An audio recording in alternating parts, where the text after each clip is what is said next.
Nano urea వాడకంతో తక్కువ ఖర్చు, ఎక్కువ లాభాలు.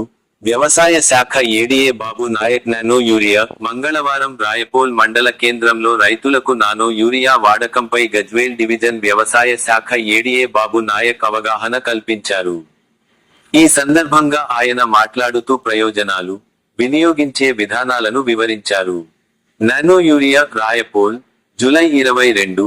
నానో యూరియా వాడడం వల్ల తక్కువ ఖర్చుతో ఎక్కువ లాభాలు పొందవచ్చునని మండల ప్రత్యేక అధికారి, గజ్వేల్ డివిజన్ వ్యవసాయ శాఖ ఏడీఏ బాబు నాయక్ అన్నారు.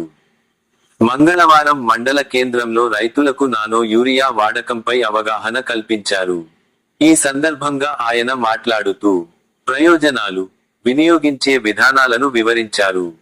ప్రయోజనాలు: నైట్రోజన్ వినియోగ సామర్థ్యాన్ని గణనీయంగా పెంచుతుంది.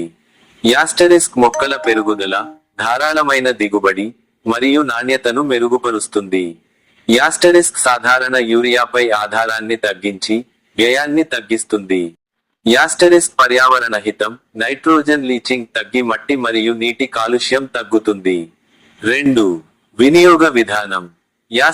ప్రధాన పంట దశల్లో వాడితే మెరుగైన ఫలితాలు అందుతాయి. ఉదాహరణకు, తొలకరి, పుష్పించు దశ. మోతాదు: 1 లీటర్ నీటికి 2 నుంచి 4 మిల్లీలీటర్లు స్ప్రే చేయాలి. ప్రతి పంట కాలంలో 2 సార్లు ఉపయోగించడం ఉత్తమం. 3. అనుకూల పంటలు. వరి, గోధుమ, పత్తి, మొక్కజొన్న, కూరగాయలు, పప్పుదినుసులు మరియు నూనె గింజల పంటలు. 4. అదనపు సమాచారం. 500 మిల్లీ బాటిల్ రూపంలో అందుబాటులో ఉంది. ఇది 1 యూరియా బస్తాకు సమానమన్నారు. వ్యవసాయ రంగం నుండి వచ్చే హరిత గృహ వాయువుల ఉద్గారాలు తగ్గించడంలో సహాయపడుతుందని ఏడీఏ బాబు నాయక్ వివరించారు. ఈ కార్యక్రమంలో మండల వ్యవసాయ అధికారి ఆర్ నరేష్, వ్యవసాయ విస్తరణ అధికారులు, ఇఫ్కో ప్రతినిధి చంద్రబాబు రైతులు పాల్గొన్నారు.